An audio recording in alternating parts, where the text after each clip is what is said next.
30.000 camps de futbol s'han perdut durant els últims 25 anys, l'equivalent al 60% de terra cultivada de fruita dolça d'estiu. Això vol dir que hem de parar aquesta situació ja.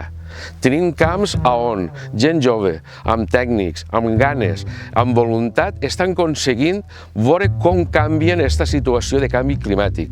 Varietats on són resistents, on vegueu la fruta que es pot gaudir de la meravellosa color que té, del tamany que té i damunt de proximitat. Hem d'aconseguir que els nostres mengem el que fem, el que produïm i el que tenim, perquè això s'ha de mantindre. No és una necessitat ni una urgència, és algo d'ací, del terreny i nostre. Per tant, soles, vegueu que això és possible, perquè gent jove n'hi ha, terreny n'hi ha, ganes de treball n'hi ha, per tant, això s'ha de dur endavant.